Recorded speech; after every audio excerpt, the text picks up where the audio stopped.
نتنياهو بيعلنها على الملأ إن إيران حاولت بالفعل اغتيال أحد أبنائه ومحددش هو مين، وكمان الحوثيين قاموا بعدد كبير من العمليات خلال الساعات اللي فاتت اللي وصلت لحصار على مقر مجلس الانتقالي الجنوبي في حضرموت. والموضوع مازال عمال تطلع أخبار اكبر بكتير. اتمنى تتابع معانا الحلقة للنهاية لان ده اكتر دعم ممكن تقدمه لنا، وبذكرك بالصلاة على سيدنا محمد عليه الصلاة والسلام واللايك والاشتراك ومشاركة الحلقة ان امكن. عايز اكمل مع حضرتك الخبر اللي اتكلمنا عنه امبارح، واول بخصوص الطائرات الورقية اللي سببت يعني حالة طوارئ داخل الأراضي المحتلة، والجيش بيتحرك والإعلام بيشدد على إن لازم يتم القضاء على القطاع لأن عندهم بالونات وعندهم طائرات ورقية ممكن يدمروا الأراضي المحتلة بيها. متخيل مدى رعبهم وخوفهم من لعب الأطفال؟ ما بالك بالكبار. فالقصة إن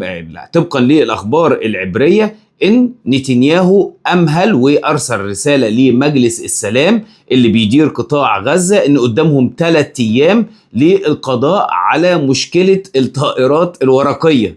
والله الخبر غريب قوي بصراحة إن نفضل طول المدة دي بنتكلم عن حاجة تافهة زي دي. لا، طائرات ورقية لو 3 أيام والمشكلة دي ما اتحلتش وفضلت الطائرات الورقية تنزل في مستوطنات غلاف غزة، هنا هيتحرك الجيش الإسرائيلي ويطلع يقصف المواقع اللي بيطيروا منها الطيارات وهيضربوا الخيام اللي بيخرج منها طائرات زي دي. متخيل هتسمع خبر بعد 3 أيام عامل إزاي؟ لكن بعدها ظهر نتنياهو في لقاء صحفي واتكلم بوضوح عن إن إيران بالفعل حاولت اغتيال أحد أبنائه ولكن فشلوا في حاجة زي دي. ما تكلمش هو ابنه انهي واحد فيهم اللي موجود معاه في الاراضي المحتله ولا يائير نتنياهو اللي مبعد الى الخارج عايش في ميامي وممنوع من انه يدخل الاراضي المحتله المسماه زورا باسرائيل.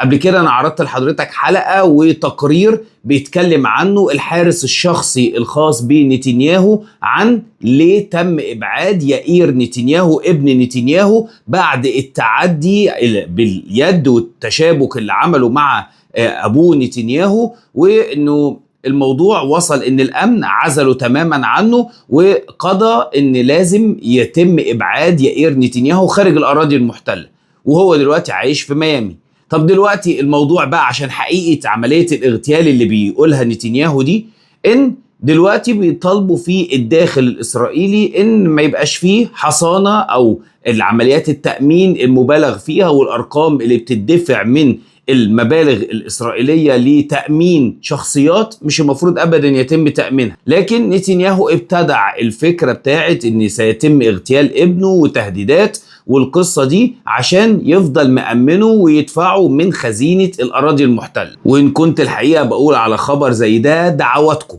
تفرق كتير قوي، دعوة صادقة من واحد من حضراتكم مش ليا، مع انه والله اتمنى ان انتوا تدعوا لي، يعني حاجة كبيرة قوي بالنسبة لي، لكن انتوا فاهمين قصدي ايه، احنا في حظر شديد قوي. يعني دعواتكم على الخبر اللي احنا قلناه ده مرة تصيب بقى. اما عن الفضيحة الكبيرة اللي بعدها، فبالتزامن مع إعلان أمريكا أكبر حصار وعزلة دولية هتحصل على الإطلاق وانهيار للدولة الإيرانية على يد أمريكا اقتصاديا، وإن خلاص دول العالم كلها مش هتتعامل مع إيران، واللي هيتعامل مع إيران إحنا هنوقع عليه عقوبات والموضوع مش هيعدي. يعني خلاص سكوت بيسنت وزير الخزانة الأمريكي ابتدى يتكلم أي دولة مش هتخضع للأوامر الأمريكية خلاص احنا هنوقع عليها هي كمان عقوبات. طيب العالم كله كده المفروض يخاف؟ لا، ده غير المتوقع خالص. امريكا ما بقتش تخوف، لان اول من اعلن عن انه هيفضل يتعامل مع ايران عادي جدا هي الصين. الصين رفضت تماما العقوبات الموقعة وقالت ان هي ستستمر في التعامل مع ايران. هل ترامب يقدر يعمل معها حاجة؟ ده مجرد ما فرض عليها شوية ضرائب زيادة الاقتصاد عنده في الداخل الأمريكي اتأثر بشكل كبير وتراجع. طب كل الضغط اللي هو عامله ده ليه؟ بس من أجل عودة إيران إلى طاولة المفاوضات. وده اللي أكدته المصادر الباكستانية المطلعة إن في أخبار أو طلب أمريكي بقيادة ترامب وصل لعاصم منير قائد الجيش الباكستاني بصفة باكستان إن هي الدولة الوسيط اللي قدرت إن هي تبقى مقعدة الطرفين عندها، إن يجب الضغط على الإدارة الإيرانية أو المفاوضين الإيرانيين وإجبارهم للعودة مرة أخرى إلى طاولة المفاوضات. الله، ما أنت بتلالي أهو، بتلالي وفضحتك بقت بجلاجل وعايزهم يرجعوا بس عشان يقعدوا معاك على طاولة المفاوضات. وعارف في الآخر عايزين يطلعوا بإيه؟ عايزين يطلعوا إن مضيق هرمز يتفتح مرة تانية. ويمكن ده اللي اتكلمت عنه صحيفة نيويورك تايمز، عن ان في دول محللين امريكيين بيتكلموا عن الوضع ان اكبر مكسب يطلع بيه نتنياهو هو انه يخرج من الحرب دي خسران مضيق هرمز بس، وده معناه ان هو خارج من الحرب دي خسران لا محالة. فعشان يبقى فيه خسائر قليلة سيب لهم مضيق هرمز، وده واحدة من المكاسب اللي طلعت بها ايران. وطبعا النقاط الاساسية بتاعت تغيير النظام الايراني انساها. طيب المدى بتاع الصواريخ الباليستية اللي ممكن يوصل للأراضي المحتلة واللي ممكن يوصل لأوروبا وأمريكا، انسى، ما تتكلمش في النقط دي. الكلام عن البرنامج النووي الإيراني وإنه لا انسى، اوعى تفتح فيه الكلام ده. انت طالع خسران من الحرب دي. وإن عددوا بقى المكاسب اللي ممكن يطلع بيها العالم كله والاقتصاد الأمريكي من وراء إنه يسيب لهم مضيق هرمز. ان اولا انت بتدفع مبالغ طائلة مقدرة ب 150 مليون دولار بس لتأمين عدد قليل جدا من السفن اللي بيعرفوا يخرجوها من مضيق هرمز. وقالوا انك تدفع لإيران رسوم نظير العبور من مضيق هرمز هيكون اوفر بكتير، بخلاف المخاطرة العسكرية، ان رغم التأمين العسكري ده الا ان ممكن برضو المبالغ دي تدفع والسفن دي يتم ضربها، يعني خسارة من كل الجوانب.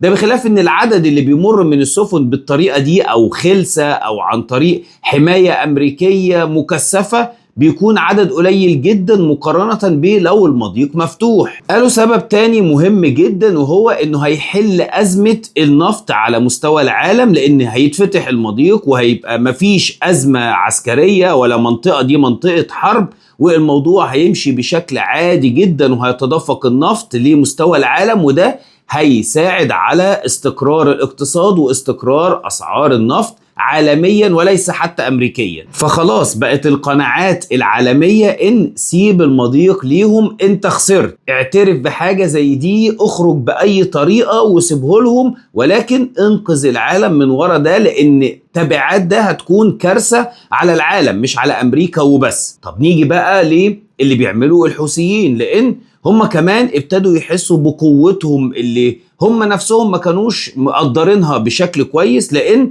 ابتدى الحوثيين يظهروا بشكل أقوى بكتير، وإنهم ابتدوا يستخدموا المسيرات السداسية البسيطة اللي سعرها زهيد جدا، سواء بتتصنع في الداخل أو بيتم استيرادها، سعرها زهيد جدا، بقوا ياخدوها ويضربوا بيها، بيعلقوا فيها دانة من أسفل المسيرة دي، وبتطلع ترصد المكان اللي فيه الدبابات المدعومة اللي جاية.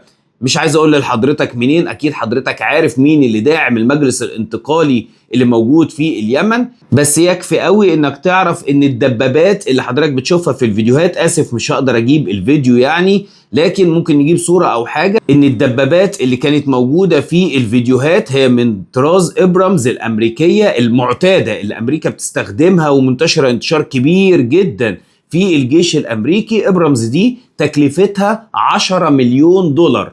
طيب الدبابة دي في لحظة نزلت عليها الدانة دمرتها تماما واخرجتها من الخدمة، والموضوع ما كلفش الحوثيين اي حاجة.